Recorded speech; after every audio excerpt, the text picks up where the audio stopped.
Clasificación B, bajo supervisión de un adulto.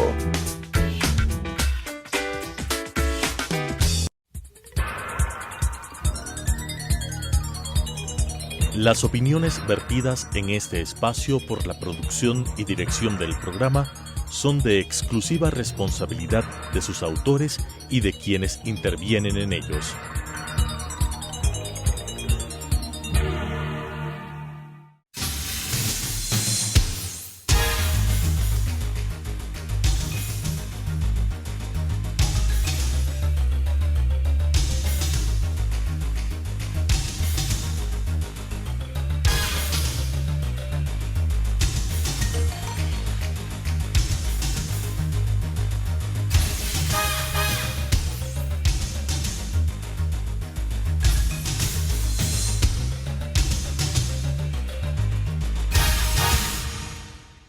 Buenas tardes, este es Debate Jurídico, el programa del Colegio de Abogados de Pichincha. El día de hoy, y aprovechando las circunstancias excepcionales de encierro mundial en que nos encontramos todos, tenemos a un grande del derecho penal, un verdadero maestro y un querido amigo, Miguel Díaz y García Conyedo, catedrático de Derecho Penal de la Universidad de León, discípulo en España de Diego Manuel Luzón Peña y en Alemania del profesor Klaus Roxin, con quien, bueno, ya te preguntaré cómo fue tu paso por München, y autor de una de las obras fundamentales en materia de autoría y participación. Hoy vamos a hablar justamente sobre autoría y participación y sus diversas formas, con algún énfasis en la autoría por dominio de organización, que es un tema que de alguna manera ha concitado interés en los últimos tiempos acá en Ecuador por un caso muy sonado en el cual la Fiscalía General del Estado ha utilizado a esta forma de autoría como parte de su teoría del caso. Bienvenido, Miguel, y siempre un gusto poder charlar contigo. Muchas gracias, Ramiro. Un gusto para mí siempre, aunque me gusta más cuando estamos en directo, pero esta vez no tenemos más remedio. Así que un placer estar con vosotros. Muchas gracias, Miguel. Bueno, en primer lugar, cuéntanos un poco de tu trayectoria. ¿Tú dónde hiciste tu carrera de Derecho? Yo estudié Derecho, yo soy madrileño y viví en Madrid pues bastantes años, de los primeros años de mi vida, hasta los 20 y algo, y estudié Derecho en la Universidad Autónoma de Madrid. Ahí cursé toda mi carrera. ¿Tú te doctoraste en la Autónoma también? No, solo la licenciatura.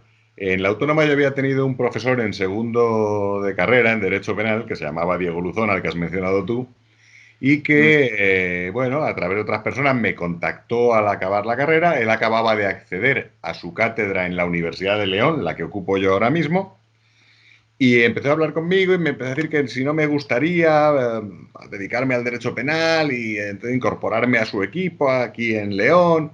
Bueno, ¿qué edad tenías tú para entonces? Yo tenía 22 años cuando acabé. Era un niño. Un crío. Eso es. Ten en cuenta que Diego Luzón tenía nada más que 33 o algo así. O sea, que era un chavalito también, casi. Pero yo era niño, casi.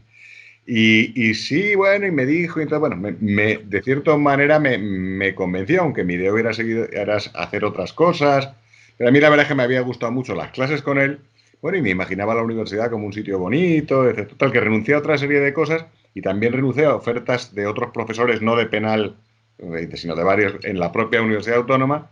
Y nada, cogí las maletas y me fui a León. Me vine a donde estoy ahora, que es León, aunque no todo el tiempo de mi carrera académica he estado aquí, porque tuve unos años en la Universidad Pública de Navarra como catedrático, pero me vine aquí siguiendo a Diego Luzón.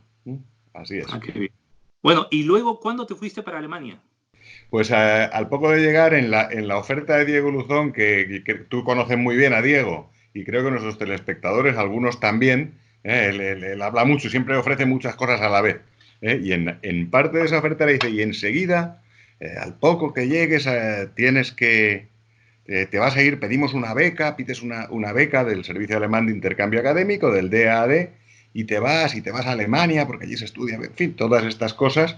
Yo me vine a León, por cierto, tenía que acabar todavía mi servicio militar, que era obligatorio entonces en España, lo acabé, y unos meses después, efectivamente, pedí la beca y me concedieron esa beca, y entonces él ya me había hablado de un tema que era la autoría, del que yo no sabía prácticamente nada de mis estudios, pero decía que había cosas que estaban poco claras y que sería bueno una investigación doctoral. Dije, pues muy bien, pero era uno un incauto entonces, ¿eh?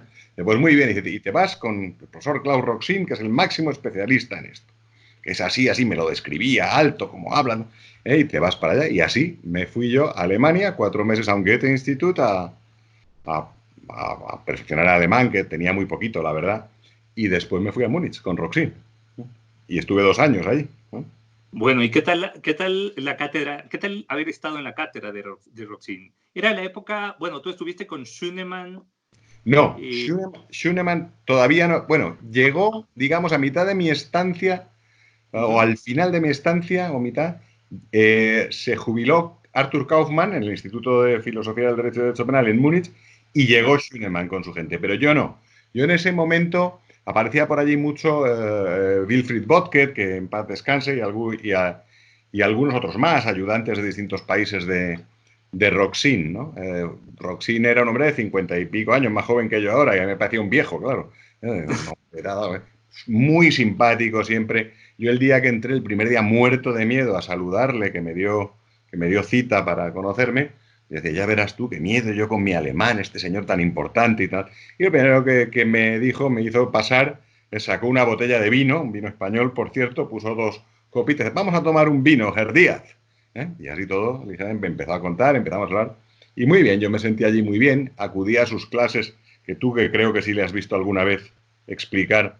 Bueno, sí, tuve el gusto de estar en la cátedra de él, pero ya mucho después, en la época de Luis Greco, Tatiana Hörnle. Claro. Ya en sus últimos tiempos. Y luego también tuve el honor de haber asistido a sus clases en la Universidad de Göttingen, en unos cursos que él imparte. Claro. Así que sí, no soy discípulo de él, pero he tenido el gusto de escucharle directamente. Ya sabes que es espectacular. Tú mencionas a ciertas personas que para mí son muy jóvenes. Claro, Tatiana Hörnle, Roland Heffendel, en mi estancia no existían, debían ser estudiantes. Como yo he vuelto posteriormente... Estos son de mi edad, más o menos. Claro, yo los conocí luego de ayudantes, de asistentes allí, pero en estancias posteriores mías, claro. Si yo tenía 22 años, pues todos estabais de pantalón corto o menos, o de bebés. Estábamos en la escuela. Así que eso es. Bueno, entremos un poco en materia. ¿Qué es la autoría? A ver, la autoría es un tema que se plantea sobre todo en el caso en que varias personas intervienen en la comisión de un delito. Como todo el mundo sabe, no siempre los delitos se cometen por una sola persona y ya está. Eso sería más problemático. Entonces intervienen varios. Eso se les suele llamar codelincuencia, participación en sentido amplio, y en determinados sistemas, como los nuestros, pues se hace una distinción entre quienes son autores y quienes son partícipes, lo cual tiene diversas traducciones. Tiene una traducción de que los autores responden autónomamente y, en cambio, los partícipes, para responder, ¿no?, como son, digamos, auxiliares, son personas que, para que ellos respondan, tienen que darse ciertas características en las conductas de los autores. Y, en segundo lugar, en algunos casos de participación, no en todos, también difiere la pena. Es una pena inferior a la del autor. Entonces, distinguimos. Y en ese sentido, hoy la tesis más normal, digamos, prescindiendo de criterios, es ¿quién es autor? Autor es quien realiza la conducta típica. Llámate conductor típico. Autor es el que mata, el que sustrae, el que comete el acceso carnal, etcétera, etcétera. Y partícipes son esas otras personas que o bien le incitan a hacerlo, o que bien le ayudan a hacerlo, y él es, digamos, el centro del suceso, es el autor. Y todo esto viene para distinguir entre autores y partícipes y después ver distintas formas de autoría. Porque la autoría no es solo la que se realiza con tus propias manos y ya está. Sí, claro, eso sería muy sencillo. Lastimosamente, así es. El ámbito de realidad es diferente. Claro. Bueno, ¿a qué llamamos autor mediato? Bien, en la autoría se distinguen básicamente 3 formas. La más sencilla, que decías tú ahora, esa que es la autoría pues, que realiza uno de propia mano, que no plantea demasiados problemas, y otras 2, la autoría mediata y la coautoría. La coautoría, digamos que es una división de la autoría entre varios, pero que tienen que ser autores. Pero eso no nos ocupa ahora. Me preguntabas por la autoría mediata. La autoría mediata supone que un sujeto realiza ese hecho descrito en la ley penal, como decía antes, realiza él, pero no lo realiza con sus manos, sino lo realiza a través de otra persona que actúa, este de delante actúa como un instrumento. Naturalmente, no todo aquel que está de intermediario entre un sujeto y el hecho, no todo aquel que se sirve o que incita a otro a realizar el hecho es un autor mediato. Para que podamos hablar de instrumentalización del sujeto ese medio, tienen que darse ciertas características, ciertos requisitos. Por ejemplo, digamos, en la construcción de mi maestro alemán, la más conocida, la de Roxin, pues tiene que darse, y esto es bastante común, esto que te voy a decir ahora, o bien que ese sujeto intermedio actúe coaccionado, por el que vamos a llamar autor mediato, coaccionado o en situaciones similares a la coacción, por ejemplo, lo haya puesto en un estado de necesidad que tenga que actuar, que actúe en error, le ha inducido a un error o ha aprovechado un error de él, de distintas clases. Esas son las dos formas, digamos, más clásicas de autoría mediata, o la utilización de inimputables. Y hay que supongo que esto es lo que más puede interesar ahora, por tu introducción del principio, la autoría de organización o la autoría mediante aparato organizado de poder. Llama, Sí. Se llama Roxin, maquinaria de poder. Fue, digamos, quizás lo más original dentro de lo mucho que tiene original Roxin en todo y en especial en autoría, esta construcción de la autoría inmediata en los aparatos organizados de poder, en las cuales ese supuesto instrumento no es en el fondo tal, porque no actúa con déficits de libertad, no está coaccionado, de conocimiento, no actúa en error, sino que actúa libre y voluntariamente. Pues si actuara en error o en coacción no nos hacía falta esta figura. Entonces, Roxin... Bueno, de esto vamos a hablar, de esto te ruego, Miguel, sí, hablemos en la segunda parte perfecto, de este programa. Ya hemos terminado la primera parte, vamos ahora a un pequeño corte. Muchas gracias. Perfecto. Volvemos enseguida. Muy bien.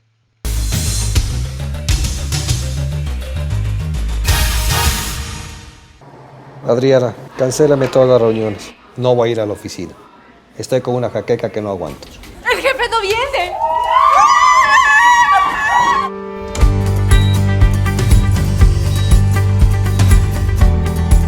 ¿Estás seguro? Salió bien. Muy bien. Bueno. Cuanto antes vayas a Ecuasanitas, más rápido te curas. La empresa de medicina prepagada que cuida de ti. Ecuasanitas. Es bueno estar sano.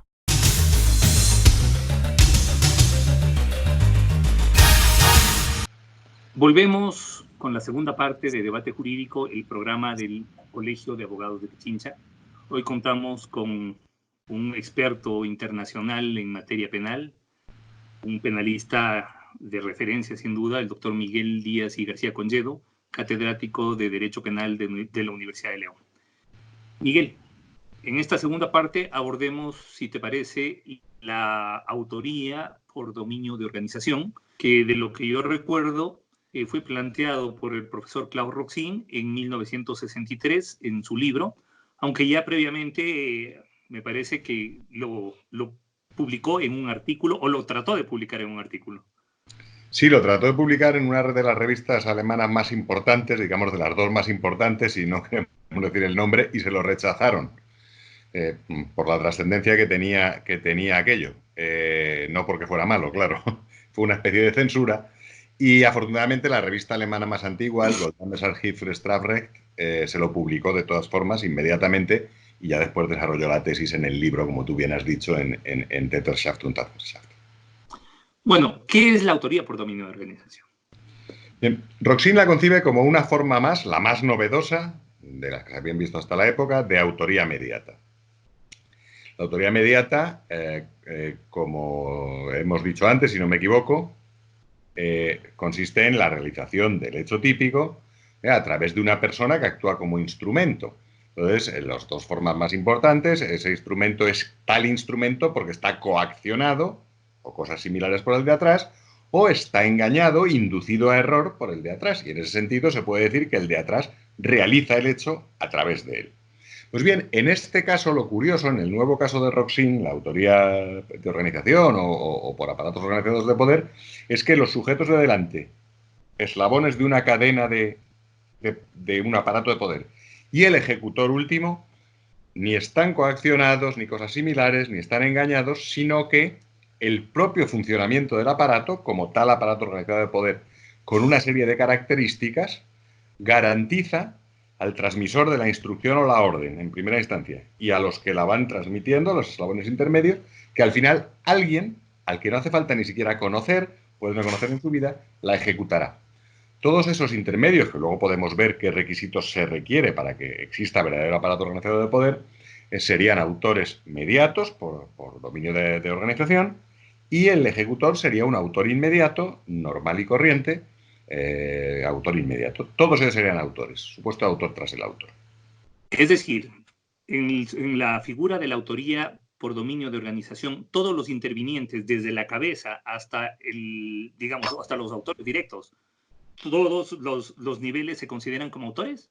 En la construcción tal como la hace Roxin, la más acertada en general, sí, todos ellos serían autores. Eso sí, como te digo, tienen que darse una serie de requisitos para poder hablar de un verdadero aparato organizado de poder que los convierta a todos en autores.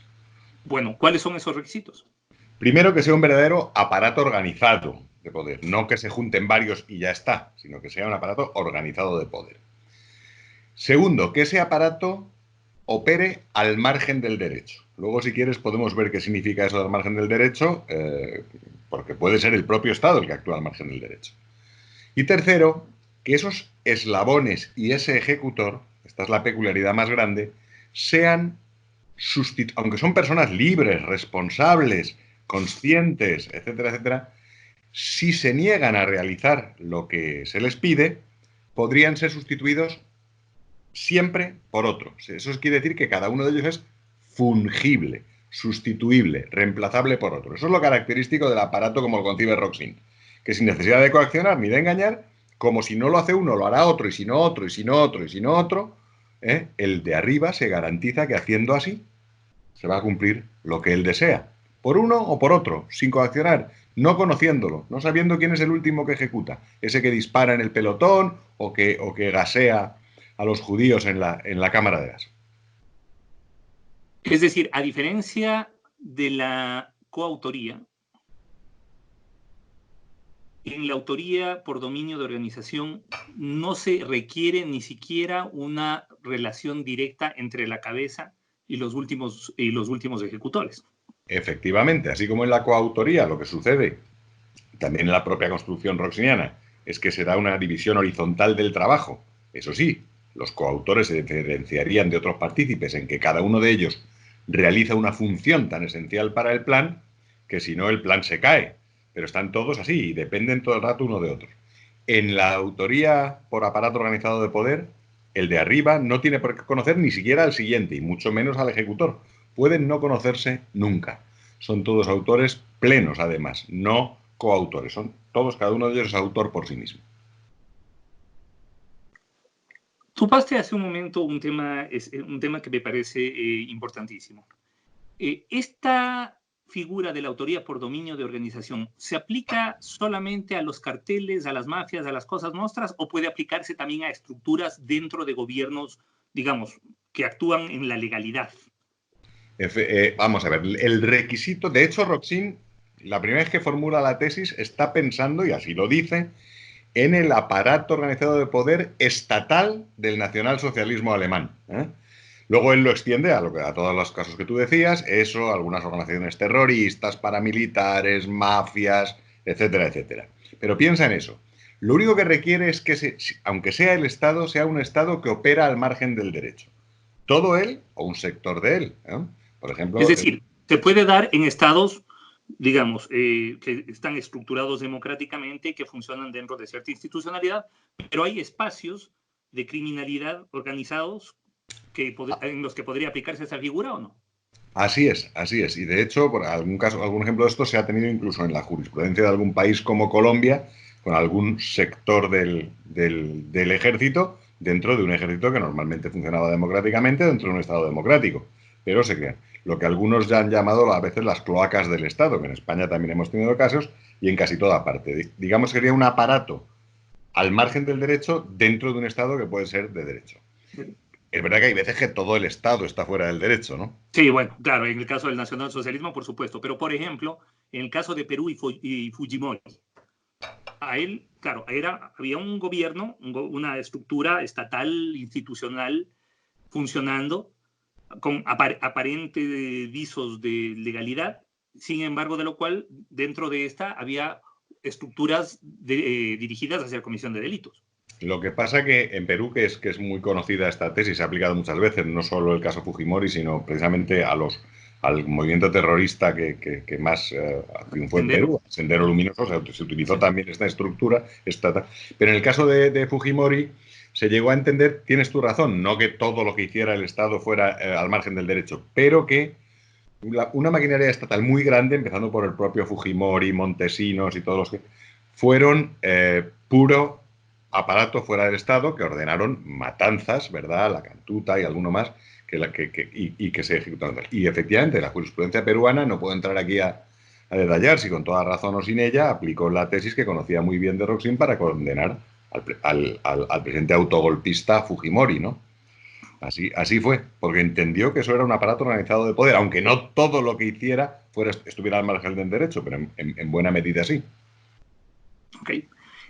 ¿A qué tipo de delito se podría aplicar esta figura de la autoría por dominio de organización? Se ha aplicado mucho a asesinatos, desapariciones, es decir, se ha aplicado, el éxito internacional de la figura ha sido todo crímenes contra derechos humanos.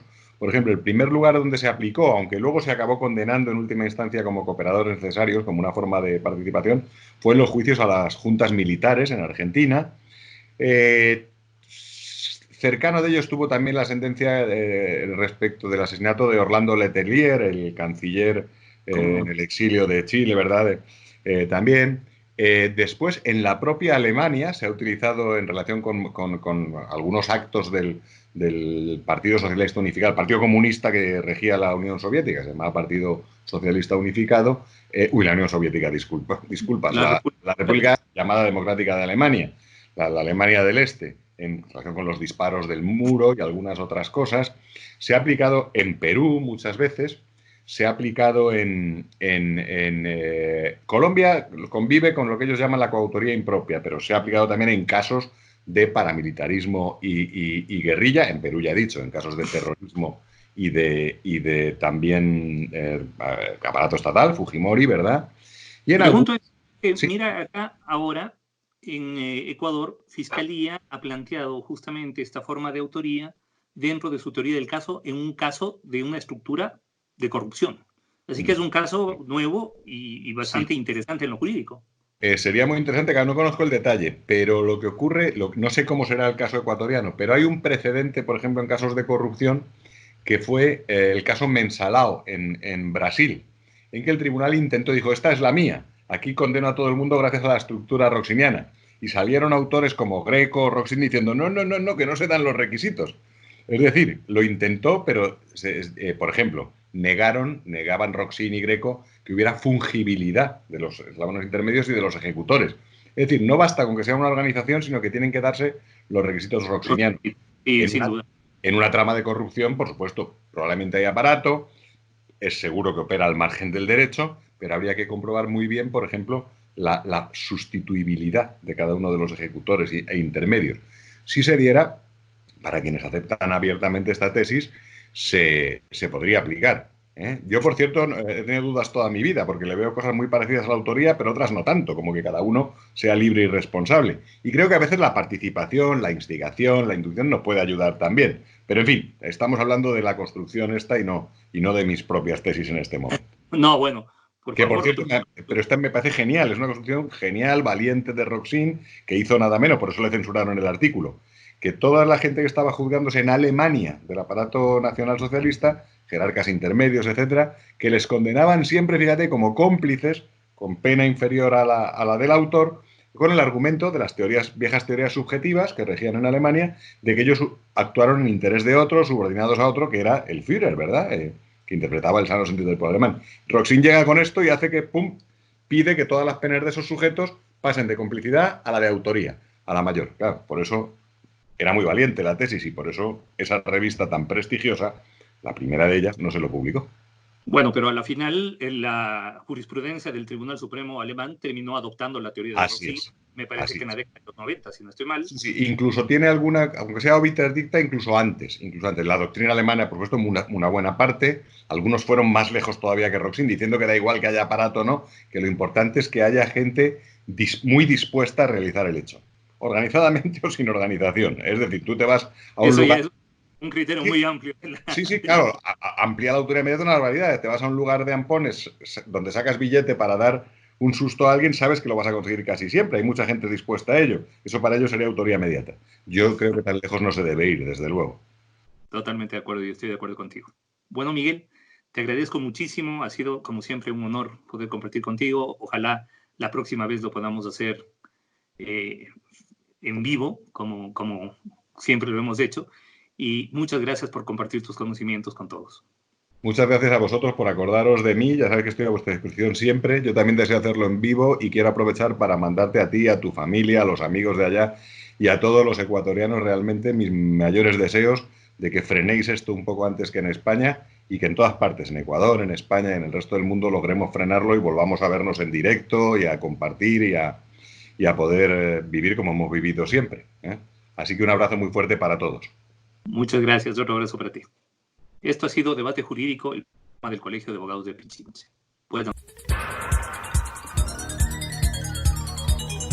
Las opiniones vertidas en este espacio por la producción y dirección del programa son de exclusiva responsabilidad de sus autores y de quienes intervienen en ellos.